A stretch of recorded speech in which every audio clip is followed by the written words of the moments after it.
G'day everyone, welcome back to another weekly tipping video on the channel. Going to be going over my tips for round 8 of the 2025 AFL season. Feel free to leave a like and subscribe if you do go and to enjoy today's video, and let's get straight into it. Okay, so first off, my tips from round 7. It was one of my best rounds so far this year. Got myself an 8 out of 9. The tip being incorrect was going with the Cats over the Blues, and in that tipping video last week, oh geez, I was bullish on the Blues, and how about them? They got back to their strengths of midfield dominance when it mattered, and yeah, their pressure really did impress. So a terrific win there from the Blues, and every other single game of the round all correct. So the D's over the Tigers, the Pies just that level above against the Dons, Fremantle over Adelaide, Brisbane against St Kilda, Port Adelaide against North. A pretty cagey affair this one was. The Doggies went with the upset or lower percentage tip, and yeah, they really took the Giants to the cleaners. The Suns over the Swannies, disappointing second half, but yeah, the Suns a really mature performance. Yeah, unfortunately got the Cats tip incorrect, and the final game of the round got the Hawthorn tip, a pretty self-explanatory tip there over the Eagles. Let's have a quick look now. My 𝐼𝐴 tipping competition leaderboard update. Just the one person getting themselves a full 9 out of 9 score, and it is Crips fan, the one doing that deed. And as for who is leading my competition, it is a unnamed ESPN fan, but leading with 65 points. Let's now begin with our tips for round 8. We begin on the Thursday night, Essendon taking on North Melbourne at Marvel Stadium. So not the on paper greatest Thursday night matchup here, but it should be an intriguing battle given these two sides, I think the last couple of times have played some pretty close games. The Dons do have the wood over them, but North have been very close, and after last week's head out against Port, there's going to be some fire in the bellies. I felt they had all the momentum in that fourth quarter. They were belting Port Adelaide in the clearance game. Parker's 300th, he really stood up, but geez, they lacked composure when the moments did matter. A few critical misses from 𝐼𝐴𝐿𝐼𝐸. Definitely didn't lose any admirers in their head out against Port Adelaide. So the question is now, can they back that up against the Dons? They brought it to the Pies in that second quarter, kicked a surge of goals in a few minutes, but overall just looked a level below the Pies. Could they perhaps bring someone like 𝐼𝐼𝐿𝐼𝐸 into the midfield mix? When they've looked their best, Essendon so far this year, they've been really damaging around the footy, been one of the top sides with contested footy and also clearances. And North do struggle to get ascendancy in their game if they can't get on top of the midfield battle. Look what they did to Port Adelaide, for example. So I think if Essendon can take away those strengths, you'd think they'd be the better side here. Somewhat feel a little bit risky to go with the Kangas here, but I'll play it safe with Essendon. Just think the better side on paper. Also feel they can get on top of that midfield battle. So we'll go Essendon in this one. I think a close game. We'll go back and forth, but the Dons to run away with it and win by 9 points. And then for Friday night footy, we do have St Kilda taking on Fremantle at Marvel Stadium once again. The Saints, they've dropped 3 games in a row and now have been crashed back down to earth after their very promising start to the season. But you'd think a bounce back would be on the cards here, and could it be against Fremantle where they do have their doubts on the road? They've played some great footy and moved the ball with dare at home, but away, look at that loss against the Demons of the MCG, where I thought they were really soft. If they want to be any chance of a finals contender, these are the sort of fixtures you just got to head over and get the job done. You know, a better team on paper, the Saints, low on form. When they are able to bring it, the Saints, they're a very good side with being able to move it from the back half, but they've sort of struggled to really show that as a true strength this year. So if Freo can bring some good front half pressure and really not allow them to move the ball at the back half like the Lions were able to do last week, that will definitely take them a long way. You just think there'd be some sort of a bounce back from the Saints, however. They can be unpredictable with tipping sometimes, and Ross Lyons sprayed the hell out of them in that first quarter against the Lions. They've got to try and outdo Fremantle in the contest, like what the D's were able to do when they knocked them off. Really, I guess, shell-shock them, give them a run for their money, try and outdo those star-on ballers like Sarong and Brayshaw, and try and belt them in the ground level game where they've been very good at this year. Apart from Jack Higgins, who's had a great start this season, their forward setup has been somewhat inconsistent, but they do sit 5th in the competition with goals per inside 50. So if they can show some efficiency, really catch Freo off the break, I think they could be a sneakily good chance here. At home as well, you'd expect a bounce back. I don't mind them for the tip here, but again, I just think Fremantle, this is a game they really need to win, and they'll gain confidence off that win last week against the Crows, where I thought their ball movement was really good, especially at home. Their ball movement's been really damaging, and they were able to outdo the Adelaide midfield significantly in the trenches. So yeah, I think off the back of last week, they should head over to Marvel and get the job done here. So I'll go with the Dockers, and yeah, pretty cagey affair, but I think Fremantle run away with it and win this one by 20. Now for the Saturday games, first one up, we do have the Dogs taking on Port Adelaide at Mars Stadium over in Ballarat. So the Dogs, probably one of the more informed teams in the competition. They have won 2 in a row, but yeah, their stocks are definitely risen with their fantastic hit out against the Giants. Right from the second half onwards, belted them around the football, dominating the scores from clearance, and with Bontempelli back in there, they just look like such more of a solidified team. Richards has been chipping away really nicely, but Joel Frazier, his movement in the midfield, probably one of the best performers on that Saturday night game. Thought he was outstanding. So they're a side in form, a lot of plays in form too, and facing Port Adelaide, where they have won 3 in a row. That's a credit to them, but there has been some questions on their wins, perhaps papering over the cracks. Their fourth quarters have been disappointing. They almost let it slip against the Swans, and it looked like North Melbourne are going to run over the top of them as well. But with Zach Butters' inclusion, they've just looked like a way better team. He's looked so good in the trenches, but also what he's able to do on the outside has been damaging. Looking like a lot more of a cohesive unit too. I think we need to start talking about 𝐼𝐻𝐿𝐴 𝐎𝐿𝐴 a bit more. He's been really good with his marks inside 50, and yeah, their pressure has really ramped up as a team too. I think if Port are able to bring some really strong forward half pressure where they've been able to produce in the past and pick up some results against the grain like the Hawks in the semi-final, and not allow the Dogs to give them that really good bounce of half back. They've been really good from that area with scoring a lot of points from the half back area. It's one of the most important things, I think, if Port Adelaide are to get up here, but it's just hard to go against the Dogs. Side red hot in form. Midfield probably one of the more damaging units in the competition as we speak, and Port have been belted by North as that second half did go on around the football, and they were belted by the Swans in the trenches. So just going to go the Dogs here. A bit of the safer tip, and yeah, it's hard to go against them. So we'll go the Doggies in this one. Western Bulldogs here by 15. And then at 4:15 p.m, we do have the Crows taking on the Blues at the Adelaide Oval. Big game this one is. It will be 5th versus 11th, but a chance for the Blues to go 4 wins in a row. They really stamped their authority against the Cats. Really got back to their strengths of clearance dominance. Cripps was great, but also Walsh. And how about 𝐼𝐻𝐿𝐴 season? He's been outstanding. And their front half pressure, really, really good. Didn't really allow the Cats to move the ball off the turnover too well, and they belted them in that era. I think they kicked like 40, 50 odd points, which is a very good number. So a side in form, and they're starting to really build with confidence too. Haynes, for example, as well, poor start of the year, but he almost broke the intercept mark record on the first half. It's been a pretty underrated area of their game. They've been one of the harder teams to move the football against from an opposition's defensive 50 to the Carlton's back 50. So I think they're a very good chance here to head into Adelaide and pick up a win here against the Crows.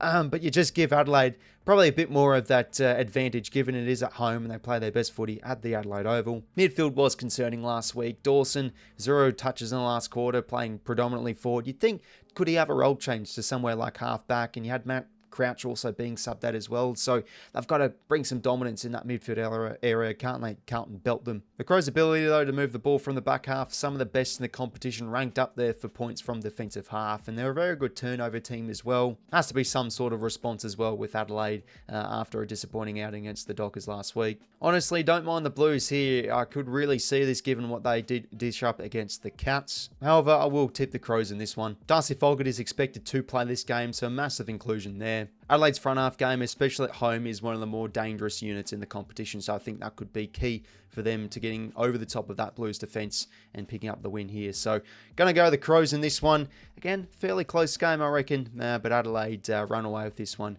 and win it by 18. We do have the Pies taking on the Cats at the MCG. One of the games of the round, this one. Collingwood sitting on top of the table with a 6-1 record. Their last loss back in opening round.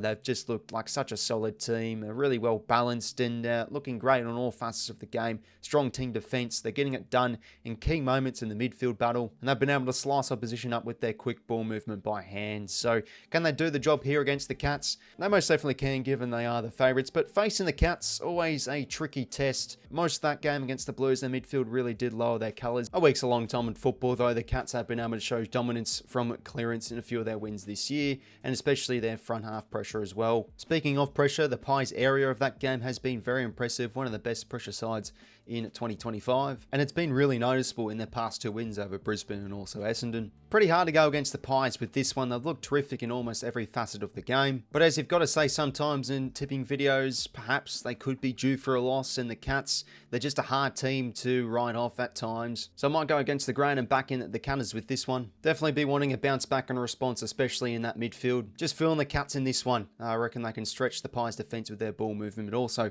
bring some elite front half pressure and get more of a bit of a response from a few of those forwards, I guess, out of form, like Shannon Neal and also Ollie Henry. So going to go the Cats in this one in a close game by 7 points. The Eagles taking on the D's at Optus Stadium. West Coast's yet to pick up a win for this season. So I guess you can say surely they're due for a win soon. And you'd think probably the best chance here so far this year to get the win against the Demons, where, look, they've been very good the past fortnight. I think they're now starting to build a bit of an identity with how they're moving the footy, that high uncontested style, but really moving it quickly. They've been a lot better with their use inside 50, so midfielders starting to hit some form like Petrarca, and Gawn's been unbelievable the past few weeks. But West Coast have pushed a few teams like Brisbane away, but especially that hit out against Essendon, where they were leading for more of the day. It wouldn't really surprise me here if the Eagles are able to get up in this game. They were able to beat the Demons at this venue last year too and beat them convincingly. Something's telling me deep down go with the Eagles here, but I just have been impressed with Melbourne the past 2 weeks. That really got them up off the canvas with their win over Fremantle, where they kicked, 70-odd points in the first half. Got the job done against a Richmond outfit that you can't write off too instantly. So they're in good form, so I'll back them in here, heading over west to pick up the win against the Eagles here. I think their game's now starting to take good shape and should be able to knock off West Coast here. So I'll go the Demons in this one by 16. For the Sunday games now, first one up, we do have the Sydney Derby. The Swans taking on the Giants at the SCG. Sydney have been in some poor form, and there's been now real red-hot questions asked on, are they going to be good enough for 2025? Is this season going to be a write-off? Let's be real here, the Swans are still mounted with a lot of key injuries to some important players, but I think David King, or one analyst, did say they're just struggling to find a bit of an identity so far this season. They've had games where they've looked like at their best when they're able to move the footy well, but for the most part their synergy and their connection has just looked totally off. From a four-quarter perspective, it's just hard to back in the Swannies here, but they do have the wood over the Giants, and to be fair, GWS the last 2 weeks haven't been too crush hot either. I think their midfield has been exposed somewhat, especially the last 2 weeks in their losses to the Crows and the Dogs. Well beaten in that area against the Doggies, and Sydney have been able to put up some good contested numbers like against Port Adelaide. So I think this one could really be one in the midfield. Both sides' midfields have been on and off, so who can really gain ascendancy in the coalface? As well as the inside game, I think both sides' ball movement has been somewhat a bit inconsistent as well, but I think where the Giants do have the wood on them though is I think they're just the better team in form, looking like a bit more of that cohesive unit, and I think defensively always one of the more harder teams to move the football against too. And given Sydney's ball use forward to centre, if they just play a lot of those deep kicks into the hands of the Giants defenders, that's where they can really build their offense off a really strong intercepting game. From a four quarters perspective, they haven't been good enough, so I think the Giants will get the win here in the Sydney Derby. Expecting a bounce back from the Giants, getting a bit of their brand back of some strong ball movement, and I think their forward half game, very dangerous too. With 𝐼𝐴 𝐼𝐿𝐴 up forward, but also I think their speed with how they move the footy can really catch out teams, and I think it can fault the Swannies defence. I will go GWS by 15. Next Sunday game, we have the Hawks taking on the Tigers at the MCG. I'm pretty sure this is the 100th year anniversary game for the Hawks, so a very big game on the calendar for them, no doubt. Facing Richmond, where they have been obviously hot and cold to start off the year, but have exceeded a lot of people's expectations with already 2 wins in the first 7-8 odd rounds. Pretty impressive stuff, and they've been able to, in losses, bring it up to some teams, but they have faltered away a little bit in second halves. Question always asked on Richmond each week is, can they bring the sustained pressure and intensity for 4 quarters? Bolter will be eligible for selection with his curfew rules, and I thought was really underrated against Gold Coast, so an important component you'd think back into the team. Always got to be careful though with riding off the Tigers too quickly, because they have caught out a lot of spectators, including myself, but can they have the troops and the quality to overcome Hawthorn here? It's just hard to see it. Hawthorn have had some issues this year with, I think, their link-up play inside 50 when they are going to those tall targets. But to be fair, Chol has had, I think his last 2 games have been very, very solid. But I think for the most part, it's just the better side on paper. It's hard to go against the Hawks here. Who knows, though, with the Tigers, when they've brought in a bit of that surge footy, they've been able to catch out some teams. But from a 4-quarter point of view, just hard to go with the Tigers here. Hawthorn just bit more quality with their game, and they've shown that in a few of their wins this year. I think their quality has been the difference for them winning and beating out opponents. So Hawks here to win this one, and we'll go the Hawkies by 26. And for the final game of the round, we do have the Q Clash. This one very interesting. Brisbane, the Suns at the Gabba, 7:20 p.m. So pretty late start time on a Sunday night. But I say interesting because Gold Coast sitting in third place. It's a top 4 clash. When was the last time we've had this, eh? Yeah, two sides in really good form. I thought it was a really mature performance from Gold Coast. They were down by, 30-odd points against the Swans, but just how they were able to turn the game on its head, gain some ascendancy in their midfield, but also some quality drive from their ball users down back, like Daniel Riolo, I thought was one of their better players. 𝐓𝐻𝐿 demolished Grundy, and they really got their front half game going out, pressured the Swannies in the coalface, but also in their forward half, and looked damaging off the turnover too. So a lot of their numbers in really good check, and I think they're a very good chance here against Brisbane. They were exposed here 2 weeks ago, let's remember, against the Pies.